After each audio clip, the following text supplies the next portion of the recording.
자, 여러분 교재 124페이지입니다. 대지가 용도, 지역 등에 걸친 경우, 건폐율, 용적률, 그리고 건축 제한 규정을 적용할 때 특례 규정을 공부하고 있고요. 자, 예외입니다. 예외. 자, 조문 읽어드리고 설명할지도 그렇게 준비하겠습니다. 여러분 교재 124페이지 중간이죠. 예외 규정 같이 봅니다. 예외 1번. 자, 건축물이 고도지구에 걸친 경우 그 건축물과 대지 전부에 대해서, 자, 지금 끝까지 읽었죠. 그 건축물 및 대지 전부에 대하여 고도지구의 건축물 및 대지에 관한 규정을 적용한다. 줄 것이면 됩니다. 2번. 하나의 건축물이 방화지구와 그 밖의 용도지역, 용도지구, 용도구에 걸친 경우, 자, 지금부터 끝까지 읽었습니다. 읽으면은 그 전부에 대하여, 그 전부 할 때 전부 동그라미 합니다. 이때 전부는 이꼴 전부 동그라미 하시고, 이때 전부는 건축물을 말합니다. 이꼴 건축물, 건축물 전부를 말합니다. 네, 건축물. 다시 할게요. 자, 그 전부에 대하여 계속 읽었죠. 방화지구의 건축물에 관한 규정을 적용한다. 여기까지 읽으시면 돼요. 자, 그 다음에 줄거지 마십시오. 다만 그 건축물이 있는 방화지구와 그 밖의 용도지역, 용도지구, 용도구역의 경계가 건축법상 방화벽으로 구획된 경우 그 밖의 용도지역, 용도지구, 용도구역에 있는 부분에 대하여는 그러하지 아니하다. 네, 다음 내려옵니다. 3번. 하나의 대지가 녹지지역과 그 밖의 용도지역 등에 걸친 경우죠. 다시 읽어드릴게요. 두 번째 줄 보십시오. 동그라미 3번.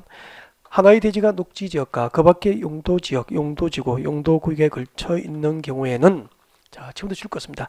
각각의 용도지역, 용도지구, 용도구역의 건축물 및 토지에 관한 규정을 적용한다. 여기까지. 각각의 용도지역, 용도지구 또는 용도구역의 건축물 및 토지에 관한 규정을 적용한다. 여기까지 줄 것이고, 각각의 할 때 각각의 동그라미 합니다. 그리고 그 동그라미 3번 세 번째 줄 괄호 안에 보세요. 괄호 안에 줄 것죠. 규모가 작은 부분이 녹지지구로서 해당 녹지지역이 330제곱미터 이하인 경우에는 제외한다까지 줄 거 주십시오. 줄 거 두시고. 자, 그러면 아까 우리 앞 시간의 끝부분에서 했던 그 원칙하고 예배가 연결돼야 되겠죠. 그래서 원칙부터 예배까지 한꺼번에 설명을 전부 드리도록 합니다. 이런 밑줄 긋지 이해를 못 하셨죠? 네, 이해는 하실 필요가 없죠. 교재본에서 이해할 필요가 없고 이해도 안 될 거예요, 처음에는. 그래서 자, 설명을 듣고 이해하면서 같이 숙지하시면 돼요. 앞을 보시면 됩니다. 집중하면은 누구나 이해할 수 있도록 설명드릴 거예요. 네.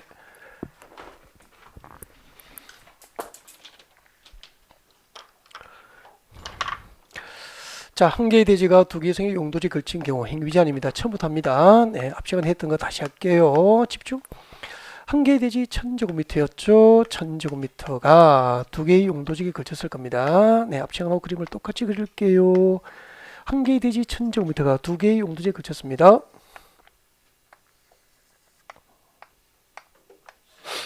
두 개의 용도지에 걸쳤는데 1000제곱미터 가운데서 준주거지역, 준주거지에 걸친 면적이 얼마였죠? 700제곱미터였고, 그리고 제1종 전용 주거지역이에요. 제1종 전용 주거지역에 걸친 면적이 300제곱미터가 걸쳤습니다. 라고 했었죠. 자, 이때 자, 이렇게 한 개의 대지 1000제곱미터가 두 개의 용도지에 걸쳤을 때 각 부분에 걸친 면적 중에서 가장 작은 면적이 얼마 이하가 있으면은 330제곱미터 이하, 330제곱미터 이하가 있으면 있잖아. 있으면은 전체 대지에 적용해야 될 건폐율과 용적률입니다. 건폐율과 용적률은 무엇을 적용하죠? 그렇죠. 가중 평균값으로 산정된 건폐율과 용적률을 적용해서 집을 지어야 돼요. 그리고 그 1000제곱미터 대지에 건축 제한을 적용할 때 건축 제한 규정을 적용할 때는 어떻게 되죠? 그중 가장 넓은 지역, 그죠? 그중 가장 넓은 지역이죠. 가장 넓은 지역에 적용해야 될 건축 제한 규정을 적용합니다. 그렇게 하죠. 제가 이렇게 필기하는 부분만 아까 밑줄 그어드린 거예요. 보면은. 그래서 밑줄 그어드린 거 읽으면은 이렇게 되는 거였죠. 근데 각 부분에 걸친 면적 중에서 가장 작은 면적이 330제곱미터 이하가 없어. 그럼 둘 중 작은 면적도 330제곱미터 초과했다는 이야기잖아.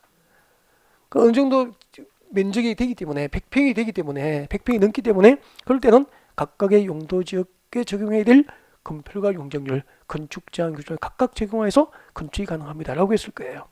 그리고 한 개의 대지가 두 개의 용도지역에 걸쳤을 때 그중 일부가 도로변의 띠 모양으로 지정된 상업지에 걸친 경우에는 기준을 얼마 기준으로 합니까? 660제곱미터를 기준으로 해서 각 부분에 걸친 면적 중에서 가장 면적이 작은 면적이 660제곱미터 이하가 있으면 똑같이 건폐가 용적률은 가중평균가, 건축자는 넓은 용도지역 기준을 적용한다. 그렇게 돼요. 여기까지 원칙이죠. 여기까지 압축으로 수비된 거죠.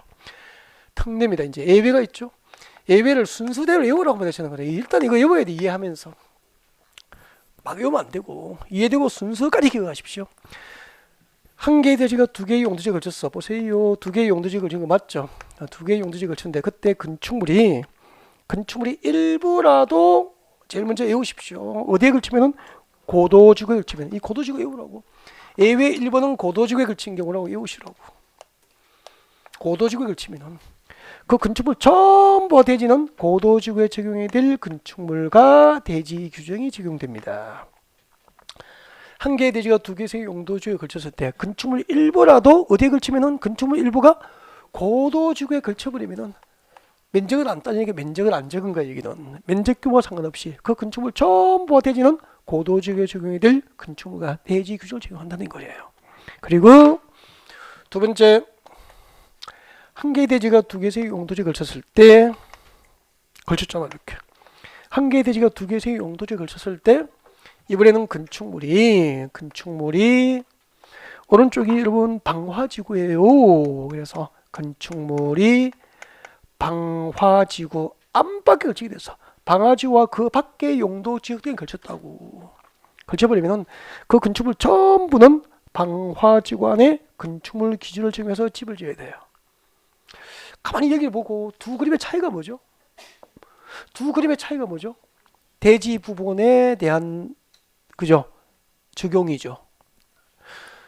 건축물이 고도지구에 걸치면 건축물 전부는 물론이고 대지까지 고도지구에 적용이 될 건축물과 대지 규정이 적용되지만 건축물이 방화지구 안과 그 밖의 용도 지역 등에 걸치게 되면 건축물 전부만 방화지구 안에 건축물 기준을 적용하게 되지 대지에는 방화지구 안에 기준을 적용해요 안 해요? 안 하는 그 차이가 있는 거죠. 그 차이를 이제 이해를 해야 되니까 잠깐도 설명이 필요하거든요. 그래서 여기를 보시고 이유를 알아야 될 거 아니에요. 방화지구가 뭐죠? 화재 예방을 목적으로 지정하는 용도지구예요.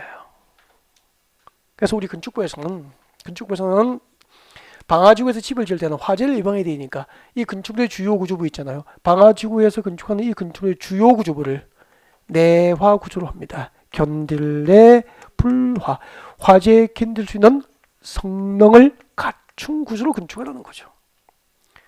그러면 건축물의 주요 구조를 내화 구조, 화재에 견딜 수 있는 성능을 갖춘 구조로 하니까 건축비가 비쌉니까? 쌉니까? 비싸지만 화재에 대한 안전 확보해야 되는 거죠. 그 다음에 불연재료, 건축재료를 쓸 때 불연재료, 그러니까 불에 연소되지 않은 건축재료를 써야 되니까 평당 건축비는 비싸지만 화재에 대한 안전을 확보하겠다는 그런 뜻이라고 이게. 그러면은 한번 봐요. 앞으로 한 개의 대지가 두 개의 용도지에 걸쳤을 때 건축물이 방화지구와 그 밖의 용도지에 걸치면은 그 전부를 방화지구 안에 건축물 기준을 정해서 집을 지으라는 거죠. 그 말은 방화지구는 물론이고 밖의 부분도 무슨 구조로 해야 됩니까? 내화 구조로 하고 불연재료를 써서 건축물 전부에 대한 화재에 대한 안전을 확보해라.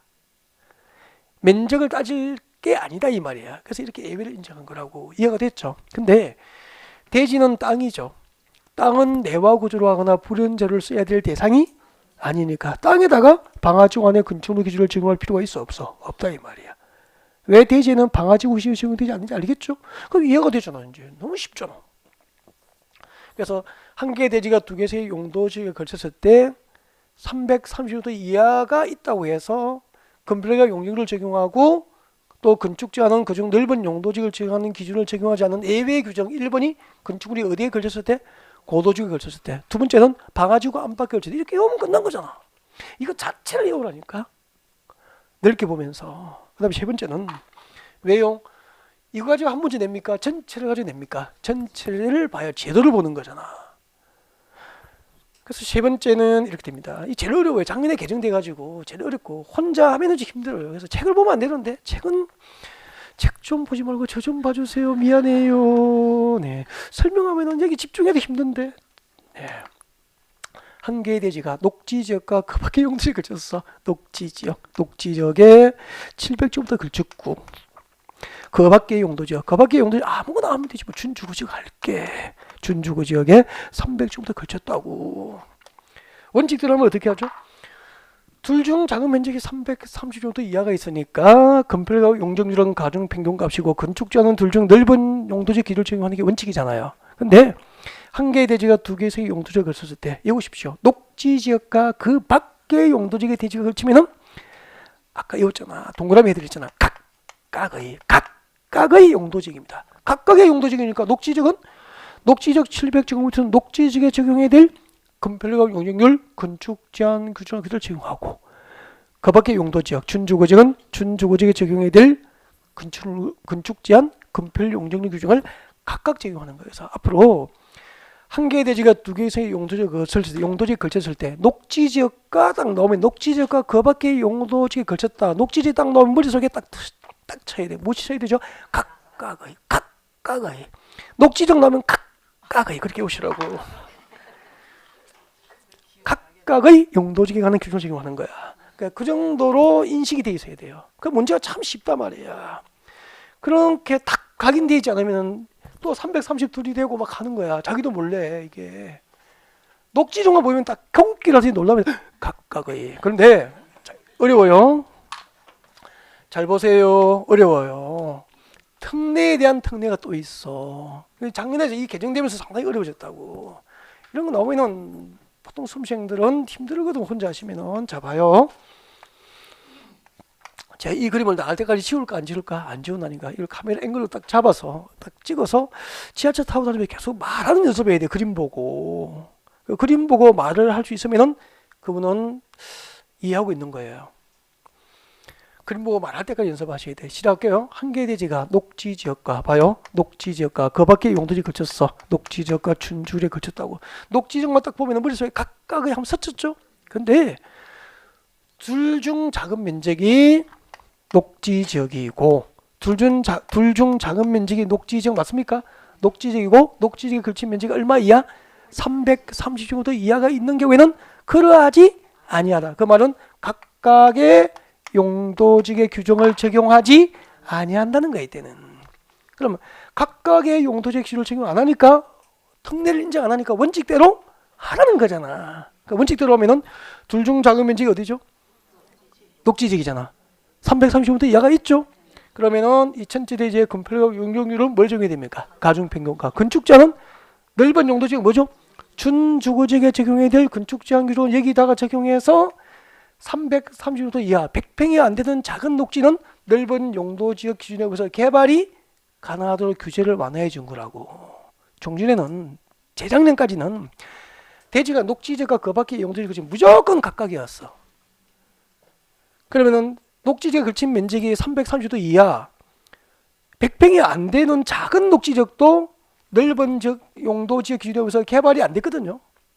근데 작년부터 한 개 대지가 녹지지역과 그 밖의 용도지역에 걸치더라도 둘 중 작은 면적이 무슨 용도지역이고 녹지지역이고 녹지지역에 걸친 면적이 330제곱미터 이하이면은 각각의 규정을 적용하지 아니한다. 그러니까 원칙대로 하면은 넓은 용도지역에 적용되는 건축 기준에 의해서 100평이 안 되는 330제곱미터 이하인 녹지지역은 개발이 가능해지게 된 거예요. 알겠죠? 네. 그럼 녹지지역이 그 밖의 용도지역에 걸쳤을 때 녹지지역에 걸친 면적이 100평 이하이면은 이제 작년부터 법 개정으로 넓은 용도지역 기준에 의해서 개발이 가능해지게 된 거예요. 여기까지가 한 개의 대지가 두 개의 용도지역에 걸쳤을 때 행비 제한 특례 규정입니다. 그래서 제가 원하는 것은 이걸 사진을 찍어서 그림 그리고 있을 필요가 뭐 쓰고 하면 힘드니까 쉬는 시간에 사진 한 방 딱 찍어서 가지고 다니면 계속 이걸 말하는 연습 하셔야 돼요. 그림 보고 말을 할 수 있으면 조문은 이해가 된 거거든. 그래서 그림 보고 말 되지 않으면 인터넷 강의로 반복하시든지 교재를 읽고 그림 안 보고 연습하시든지 알겠죠? 그렇게 하셔서 그림을 보고 말할 때까지 연습하셔야 되고 그 다음에 또 하나 부탁드리고 싶은 게 이걸 자기가 마음대로 그려가지고 그림을 그려서 옆에 오빠야에게 안 물어봤으면 좋겠어. 지금 오빠야도 지금 개월 설명 듣고 지금 개념을 잡으려고 지금 하고 있는데 그림을 그려 오빠야 이거 어떻게 돼? 막 이렇게 물어버리면 오빠는 힘들어져요. 그래서 주변에 오빠야 힘들지 않게 질문하지 않도록 오빠야에게. 그래서 이걸 책 보지 않고 말할 수 있으면 자동으로 응용이 돼요. 그러니까 개념 정의가 안 되는 상태에서 응용을 하면 자꾸 자꾸 꼬이기만 꼬여요. 힘들어요, 모두가. 그러니까 주변에 질문하지 않도록. 마음대로 그림 그려서 오빠의 은은 어떻게 돼? 옆에. 네. 오빠 애들 기죽이면 안 돼. 잘 되겠죠? 같이 한번 할게요. 마음소리 같이 해요, 같이. 마음소리 같이 하고, 네. 오빠 애들은 지켜줘야 되니까 여성분 중에서 끝나고 나서 한 분 안에 한 명씩 같이 시켜보는 걸 말을 대하게 하는 걸로 그렇게 해보지 뭐. 콜? 네. 자, 시작하겠습니다. 여성분 중에서 시켜보겠습니다. 마음속에 같이 갑니다. 한 개의 대지가 두 개의 용도지에 걸쳤을 때 각 부분의 걸친 면적 중에서 가장 적은 면적이 330제곱미터 이하가 있으면 전체 대지에 적용해야 될 건폐가 용적률은 가중평균가, 건축제한은 그중 가장 넓은 용도지역 건축제한률이 적용됩니다. 이게 원칙이죠. 다만 한 개의 대지가 두 개의 용도지역에 걸쳤을 때 제일 먼저 건축물이 어디에 걸치면은 고도지역의 일부만 걸쳐버리면은 그 건축물 전부와 대지는 고도지구안의 건축물과 대지 규정을 적용하게 됩니다. 그리고 건축물이 방화지구 안팎에 걸치게 되면은 그 건축물 전부는 방화지구 안에 건축물 규정을 적용하게 돼요. 그리고 한 개의 대지가 두 개의 용도지역에 걸쳤을 때 대지가 녹지지역과 그 밖의 용도지역에 걸치면 각각의 용도지역에 적용해야 될 건폐가 용적률, 건축제한 기준을 각각 적용하는 게 원칙인데 예외적으로 둘 중 작은 면적이 녹지지역이면서 녹지지역에 걸친 면적이 얼마 이하?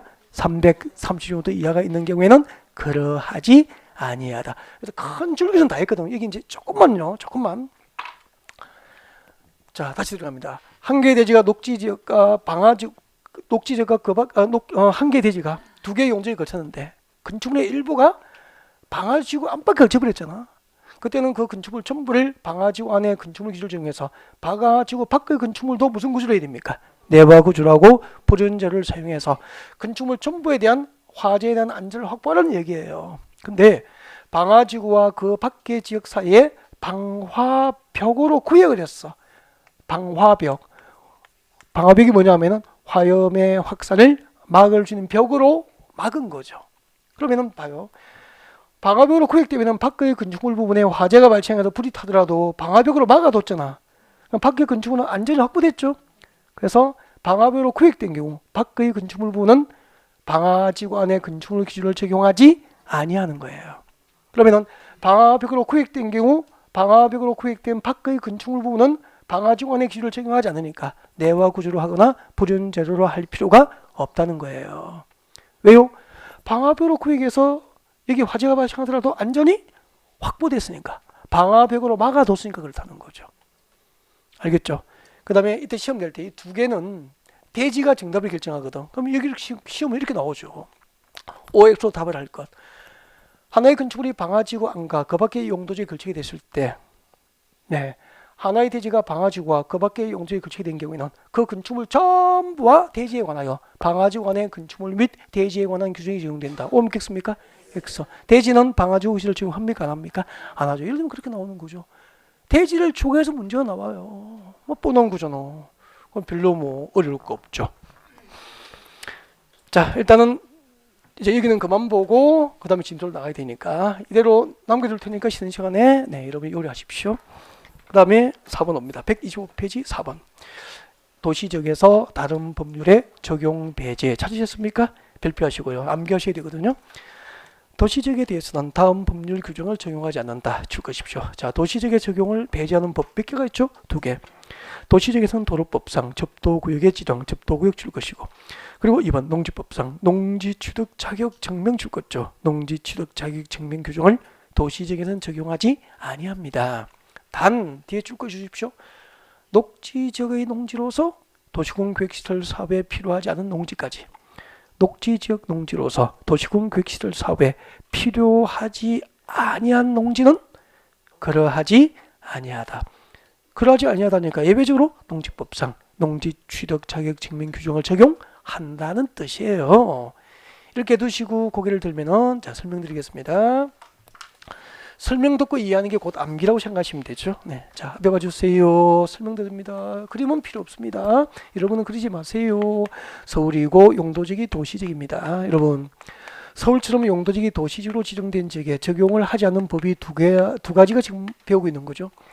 도시지역에 적용하지 않는 법 2개. 하나는 불러주세요. 무슨 법이죠? 도로법. 도시지역에서는 도로법상 무슨 규정이죠? 접도구역. 도로법상 접도구역 지정에 관한 법률 규정을 적용하지 아니한다. 하나 외웠구나. 그리고 두 번째, 도시지역에서는 농지법상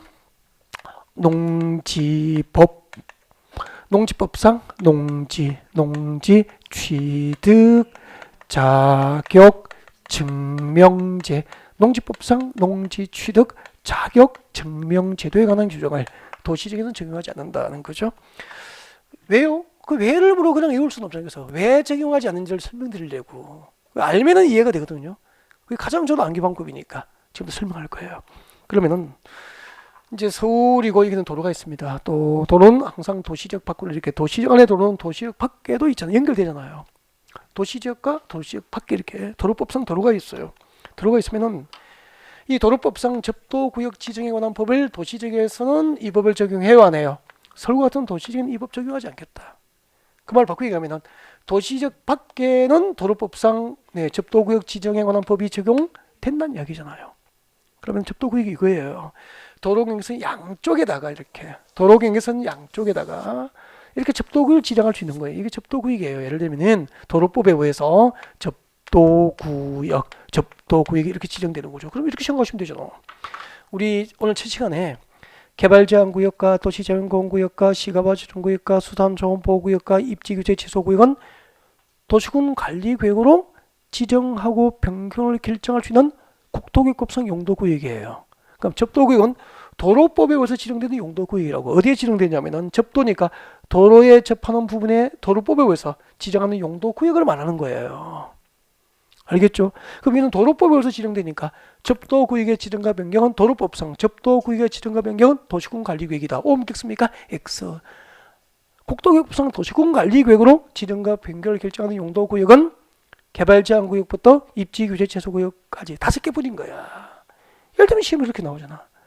넓게 보니까 보이잖아. 막 이렇게. 그럼 접도구역이 뭔지 궁금하죠?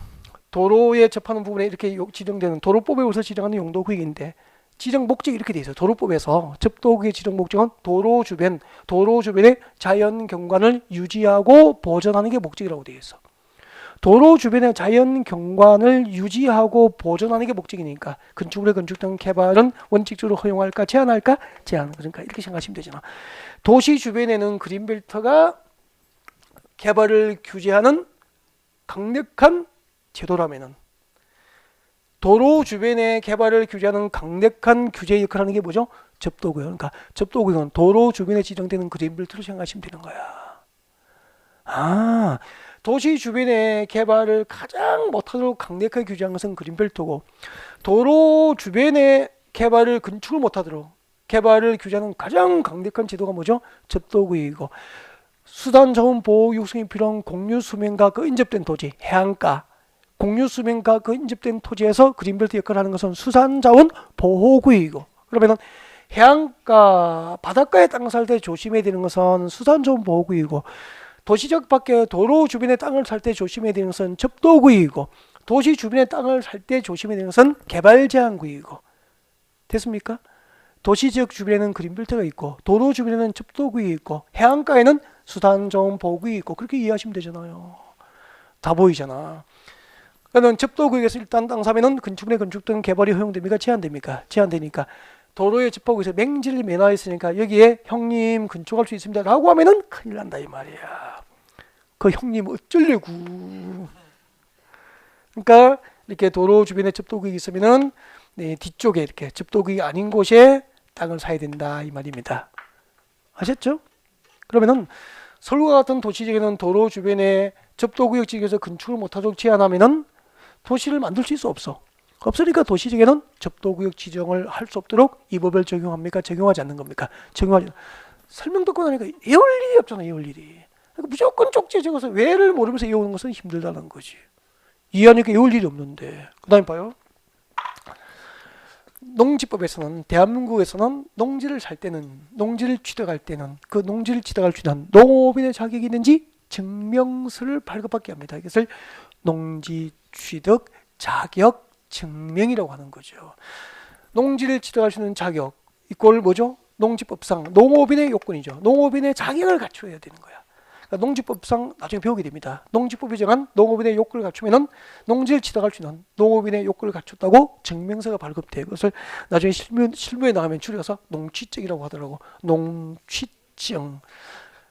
대한민국에 농지를 살려면 원칙적으로 농취증을 받아야 되는 거야. 그럼 농취증을 받으려면 무엇이 돼야 됩니까? 농지법상 농업인의 요건을 갖춰야 되는 거야. 제가 3년 정도 작전을 해서 이야기했죠. 농지법상 농지지도자격증명을 받을 수 있는 농업인 요건을 작년에 갖췄다고. 그래서 저는 농지법상 농업인입니다. 농업인이에요, 제가. 농업이니까 농지를 살 수 있죠. 살 수 있는데 이제 돈이 없어 못 사고. 여러분 돈이 많으신데 이제 농지증이 없어 못 사고 그런 차이가 있죠. 돈을 주세요. 그 농업이 되면 참 좋아요. 엄청 좋아요. 나중에 실무를 하실 때는 이제 서울 근교에 농업의 요건을 갖춰서 전원주택을 짓고 살면서 이렇게 농지를 대상으로 이렇게 하면은 참 괜찮습니다. 농업진흥지역 가끔 나오잖아 우리 용어 정의에서 그죠? 농업진흥지역이 절대농지예요. 그러니까 농업진흥지역은 일반적인 개발이 안 되거든요. 근데 농업인 요건을 갖추면은 농업인 창고, 축사, 농업인 주택을 짓기 위한 농지 조정은 허가받고 신고만 해도 금방금방 농지를 대지로 바꿀 수 있고 그래요. 창고 용지를 바꿀 수 있고. 이 정도 하겠습니다. 근데 도시지역에서 농지를 살 때는 이 법이 적용돼야 안 돼요. 안 되니까 여러분은 서울 같은 도시죠. 우리 외곽순환 타고 가면 강서구 쪽에 농지 많죠? 그죠? 그리고 강동 쪽에도 농지 많잖아. 이런 농지는 도시지역에 있는 농지는 농지법상 농지지도자격증명을 발급받아야 한다는 법률 규정이 적용돼야 안 돼. 안 되니까 이거 없이 농지 살 수 있어. 마음껏 사세요. 근데 그럼 도시지역에는 이 법이 적용되지 않지만 도시지역 밖에 농지를 살 때는 이 법이 적용이 된다는 거잖아. 그러면 관리지역, 농림지역, 자연환경 보조지역의 농지는 원칙적으로 농지법상 농지증을 못 받으면 농지를 살 수 있어 없어? 없다는 거라고. 단 도시지역에는 이 법을 적용하지 않는데 그 농지가 도시지역 중에서 녹지지역 안에 있는 농지라고. 그리고 도시공계획시설 사업에 필요하지도 않은 거야. 그러면 녹지지역 농지에는 아파트 짓고 공장 질 수 있어 없어? 없으니까 농사 지어야 된다고. 그리고 도시공계획시설 사업에도 필요하지 않은 농지니까 이때는 예외적으로 농지법상 농지지도자격증명 규정이 적용이 된다는 거죠. 그래서 앞으로 서울과 같은 녹지지역, 서울과 같은 도시지역에서 녹지지역 안에 있는 농지로서 도시공계획시설 사업에 필요하지 않은 농지는 예외적으로 이 규정이 적용되기 때문에 뭘 받아야 됩니까? 농지증을 받아야 농지를 살 수 있게 되는 거라고. 이런 도시지역에 적용되지 않은 법 몇 개가 있죠? 2개. 도시지역으로 용도적이 지정된 지역에서는 도로법상 접도구역의 지정과 농지법상 농지지도자격증명 규정을 적용하지 아니한다. 125페이지 오세요. 제6절. 도시군계획시설이 나와 있습니다. 도시군계획시설 책 잘 넘깁니다. 넘겨서 계속 넘어가겠습니다. 계속 넘어가서 여러분 교재 129페이지입니다. 129페이지 공동구 찾으셨습니까? 네, 공동구. 최근에 출제가 자주 돼요. 이거 한 10년 전에는 강의를 하지 않던 영역이에요. 출제가 거의 없었죠. 그래서 혹시 모르기 때문에 문제풀이 할 때 간단하게 체킹해드리고 지나갔던 부분인데 근래에 한 5년 사이에 한 3번 정도 출제에 반영이 된 것 같습니다. 그래서 요즘에 출제 빈도가 아주 높아졌어요. 갑자기. 그래서 공동구도 요즘에 발표를 합니다. 근데 아주 내용이 쉽기 때문에 나오면은 꼭 잡아줘야 돼요. 맞춰야 된다는 거죠. 아주 쉬워요. 공동구 하겠습니다. 여러분 우리 길 가다가 보면은 가끔 맨홀 뚜껑 열고 공사하는 광경을 보셨죠? 맨홀 뚜껑 열어놓고 공사하는 광경을 보셨다고. 호기심에 한두 번은 지나다가 들여다보셨을 거 아니에요. 이렇게 안에 전기시설, 통신시설, 도시가스, 상하수도, 네, 각종 통신시설 등이 매설되어 있다고.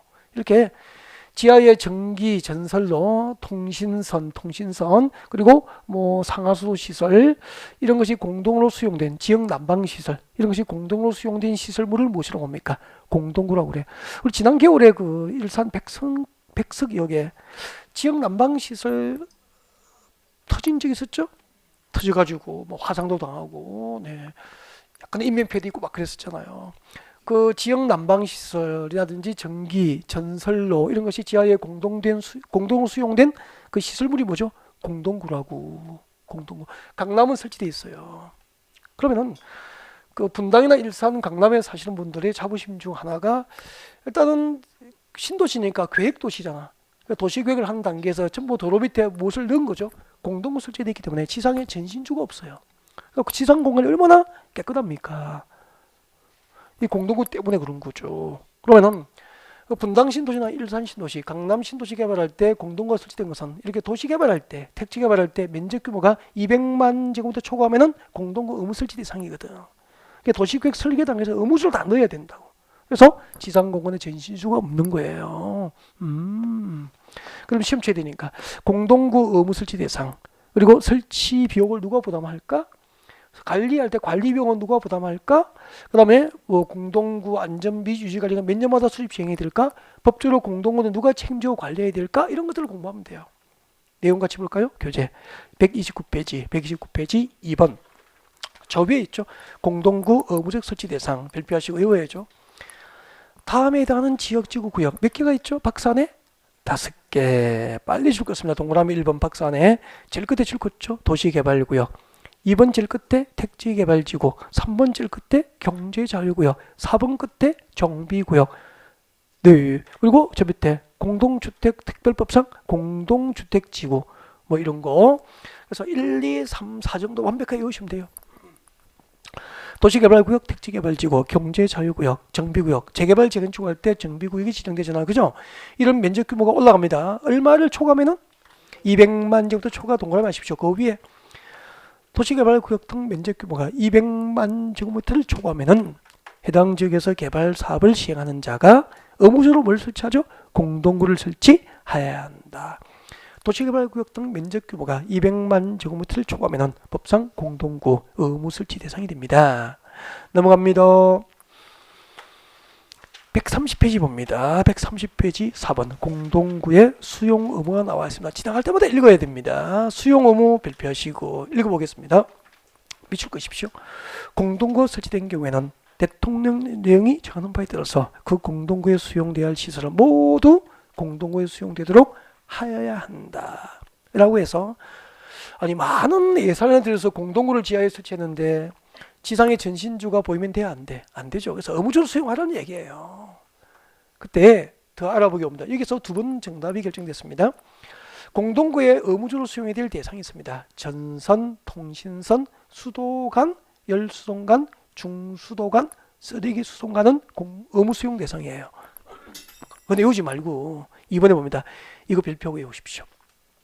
가스관하고 하수도관 두 개를 외워야 돼요. 이 두 분이나 정답 결정했다니까. 가스관하고 하수도관은 출것죠. 공동구 협의회 심의를 거쳐서 공동구에 수용할 수도 있죠. 의무 수용 대상입니까? 임의적 수용입니까? 임의적 수용이죠. 공동구 협의회 심의를 거쳐서 수용할 수 있는 거 두 개는 외우더라고요. 가스관하고 하수도관. 물어보세요. 왜요? 라고 물어보세요. 왜냐하면은 이런 공동구의 전선은 의무 설치 대상이죠. 전선하고 통신선, 강 케이블 같은 거. 이것은 전류가 흐르거든요. 근데 도시가스를 여기에 같이 묻었다고 가스가 누출되면은 어떻게 되죠? 지하에 전기 스파크 이러면은 폭발이 일어나잖아요. 참사가 벌어집니다. 그래서 전선 통신선하고 도시가스는 의무적으로 같이 강제 수용을 할 수 없는 거잖아. 그래서 가스관하고 하수도관도 여름이 되면은 음식물 찌꺼기가 부패하기 때문에 메탄가스가 발생하는데 그럼 지하에 그 공동구에 메탄가스가 누출되면은 또 폭발 우려가 있죠.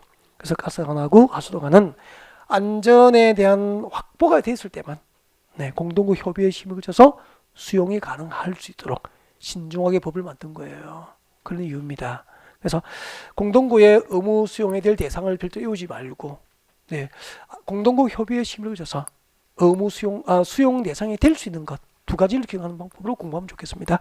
가스관하고 하수도관 그렇게 공부하시면 되고 다음 내려오십시오. 오른쪽으로 가시고요. 5번 공동구 설치 비용이 나와 있습니다. 설치 비용 부담 두 번째 줄에 줄 것이고 읽어볼게요. 세 번째 줄 제일 위에 세 번째 줄 공동구를 설치할 때 그 설치에 필요한 비용은 설치 동그라미, 비용 동그라미. 관리 비용입니까? 설치 비용입니까? 설치 비용 해서 외워야 됩니다. 자, 공동구 설치할 때 설치 비용은 법상 누가 부담하죠? 출거죠? 공동구 두 번째 줄에 점용 예정자, 점용 예정자 동그라미요. 점용 예정자 누구죠? 전기 공급자, 통신 공급자, 그죠? 상하수도 공급자 등이 점용 예정자 되는 거잖아. 전기 공급자 등이잖아. 그 점용 예정자하고 사업 시행자 동그라미. 사업 시행자 누구죠? 도시개발구역이면 도시개발 사업 시행자, 정비구역이면 정비 사업 시행자 등이겠지 뭐.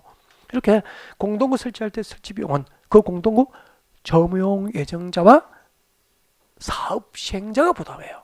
설치 비용은. 그리고 2번, 3번 읽어두시고 R 6번 읽어두시고 7번 이럽니다. 7번에 1번 공동구 관리자 발표하시고 꼭 외워야 됩니다. 자, 공동구는 줄 것이십시오. 특별시장, 광역시장, 특별자치시장, 특별자치이사, 시장 또는 군소까지 줄 것이고 가 이를 관리합니다. 그래서 공동구의 법상 관리자는 특별시장부터 누구까지죠? 군수까지 줄 것이고 밑에다가 외울 때는 적어주십시오. 시청, 군청 그렇게 오라고. 법상 공동구 관리자는 누구죠? 시청, 군청이 관리자가 돼요. 그러면은 서울시 관할구역의 맨홀 뚜껑 안에 있는 공동구는 누가 관리합니까? 서울특별시장이 법상 관리자가 되는 거예요. 그래서 오늘부터 맨홀 뚜껑을 지나갈 때마다 그냥 가지 말고 지나가면서 외워야 됩니다. 누가 관리하죠? 시청, 군청 그렇게 오면 지나가지 뭐. 이렇게 해도 시험 나오면 또 틀리더라고. 그죠? 그 다음에 내려오세요. 저 밑에 7번. 자, 밑에 2번 내려옵니다. 양가로 2번. 공동구 안전 및 유지관리. 작년에도 시험에 반영됐죠? 네, 작년에 시험 나온 거예요. 줄 것이십시오. 공동구 관리자는 기업군입니다. 몇 년마다? 5년마다 동그라미. 그리고 줄 거예요. 공동구의 안전 및 유지관리 계획 줄 거예요. 공동구 관리자 관할 시청 군청에서는 5년마다 안전 및 유지관리 계획을 수립하여 의무적으로 시행해야 됩니다. 이런 거 읽고 지나갔으면 좋겠고 작년에도 시험이 나왔죠? 그리고 넘어가겠습니다. 그리고 동그라미 이번에 공동구 안전점검은 1년에 몇 회 이상 해야 되죠? 1년에 1회 이상. 안전 및 유지관리 계획은 매년 수립 시행합니까? 5년마다 합니까? 5년마다. 안전 및 유지관리 계획은 5년마다. 안전점검은 1년에 1회 이상. 이거 다 구분해서 외워야 됩니다. 네. 그리고 쭉 내려옵니다. 양과로 3번. 132페이지 양과로 3번 공동구 관리 비용 등 찾으셨습니까? 자, 공동구 관리 비용 부담. 자, 공동구 관리 동그라미 소요되는 비용 동그라미 설치 비용입니까? 관리 비용입니까? 관리 비용. 아까 설치 비용은 누가 부담해요? 점용 예정자하고 사업 시행자가 부담하죠. 관리 비용은 누가 부담하죠? 줄 것이십시오. 네, 그 공동구를 점용하는 자가 함께 부담합니다. 함께 동그라미. 그 공동구를 점용하는 자 동그라미 함께 부담 동그라미. 공동구를 점용하고 있는 자들이 함께 관리 비용을 부담합니다. 그리고 계속 줄 거죠. 그때 공동구 관리자는 공동구 부담 비율. 그때 부담 비율은 점용 면적을 고려해서 부담 비율을 누가 정하죠? 공동구 관리자가 정하게 되고요. 공동구 관리자는 공동구 관리에 드는 비용을 연이외로 분할 납부도 하게 할 수 있습니다. 네, 분할 납부하게 하여야 한다. 이런 거 읽어놓고 동그라미 2번도 상당히 조심해야 돼. 별표 하나 해드릴까요?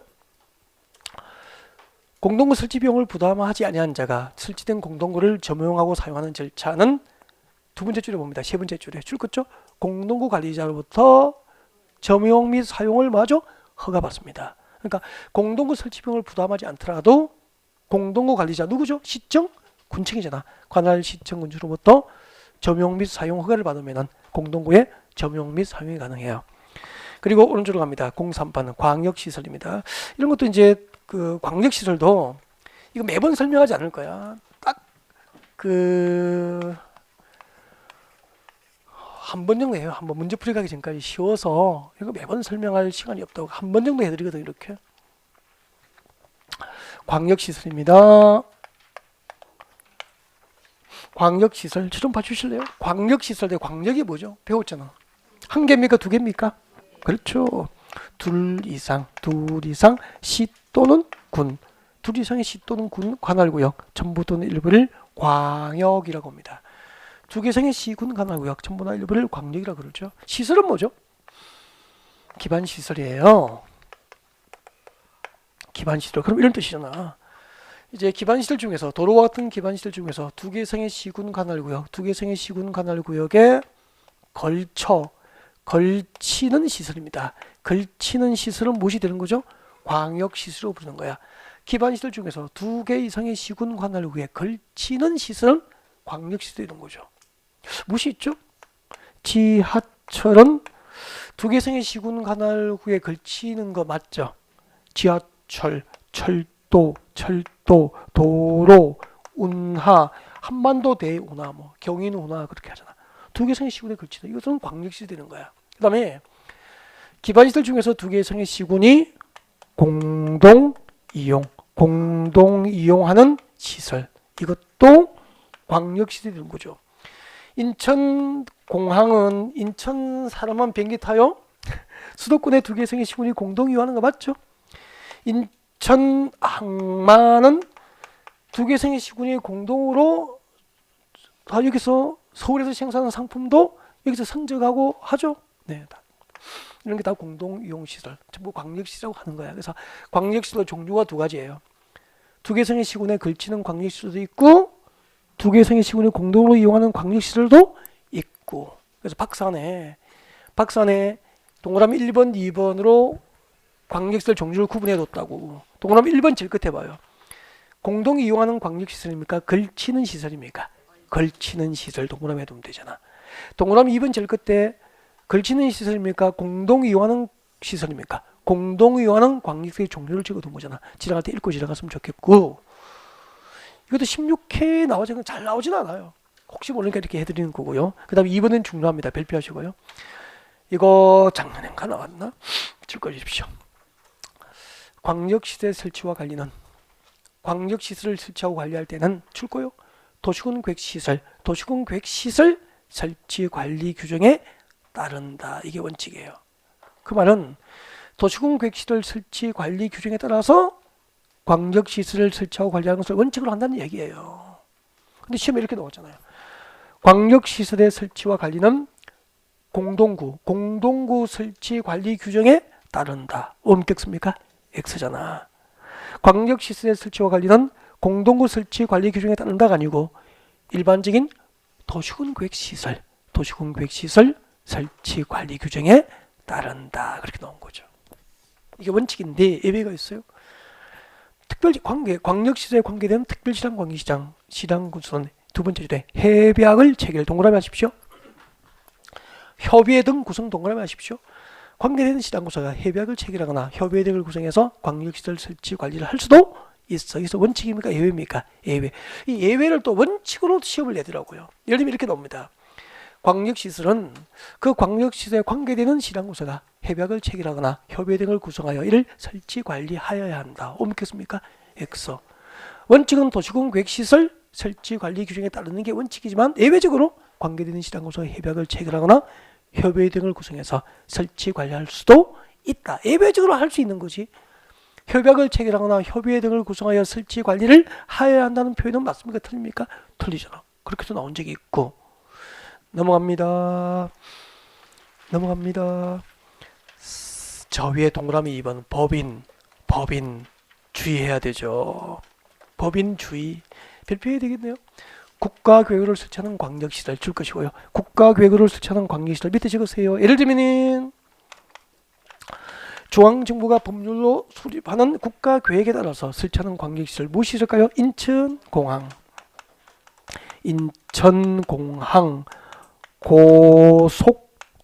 고속도로 이런 것은 국가계획으로 설치하는 광역시설이에요. 인천공항이나 고속도로 국가계획으로 설치하는 광역시설이잖아. 자, 그럼 이제 이해가 되실 거야. 이렇게 인천공항이나 그 고속도로처럼 국가계획으로 설치하는 광역시설은 해당 광역시설의 설치 관리를 사업의 목적으로 하거나 사업 종목으로 하여서 다른 법률에 따라서 설립된 법인 동그라미 법인이 이를 설치 관리할 수 있다. 광역시설 설치와 관리는 일반적인 도시군계획시설 설치 관리 규정에 따르는 게 원칙인데 국가계획으로 설치하는 광역시설은 해당 광역시설의 설치 관리를 사업의 목적으로 하거나 사업 종목으로 설립된 법인이 이를 설치 관리할 수 있다. 이해가 됐습니까? 네. 근데 법인 물어볼게요. 법인 동그라미 하셨죠? 일단 법인 동그라미 하시고 예를 들면은 물어볼게요. 여러분 인천공항을 설치 관리할 것을 목적으로 설립된 법인은 어디죠? 인천공항공사 적으십시오. 예를 들면 그때 법인은 인천공항공사가 되죠. 고속도로를 설치 관리할 것을 목적으로 설립된 법인은 한국도로공사. 그렇죠. 한국도로공사. 한국도로공사. 한국도로공사. 예를 들면 이런 거죠. 이런 것은 뭐 외울 필요는 없고 이해에 도움이 되니까. 시험 이렇게 나오잖아요. 이거 나오면은 여러분 어렵습니다. 왜 숨쉬기 쏙느냐면 이렇게 나온다고 시험이. 저 좀 봐주실래요? 국가계획과 관련되어 광역도시계획 수립이 필요한 경우에는 누가 수립할 수 있죠? 국장. 국가계획과 관련되어 광역도시계획 수립이 필요하면 국토부 장관이 수립할 수 있죠. 두 번째는 국가계획과 관련되어 도시군 관리계획 입안이 필요한 경우에는 누가 입안했죠? 국장. 그래서 공부를 하다 보면은 국가계획 나오면 전부 국토부 장관으로 연결이 돼요. 근데 국가계획으로 설치하는 광역시설은 이를 국토교통 장관이 설치 관리할 수 있다. 오면 겪습니까? X잖아. 국토교통 장관이 설치 관리하는 게 아니고 해당 광역시설의 설치 관리를 사업 목적으로 설립된 법인, 한국도로공사나 인천공항공사와 같은 법인이 이를 설치 관리할 수 있다. 그런 유형으로 문제가 나와요. 자, 광역시설은 출지 비중에 비해서 너무 과하게 설명 다 한 것 같아. 이 정도면 너무 과할 정도로. 그래서 이제 문제 풀이할 때 이런 부분 한 문제 정도 풀어보면 끝이거든, 수험 준비가. 그래서 부담 없이 살짝 이렇게 준비할 수 있는 영역이 아닌가 그런 생각입니다. 건너편에 135페이지 04번 도시군 계획실부지에서의 개발행위는 마지막 시간에 준비하겠습니다.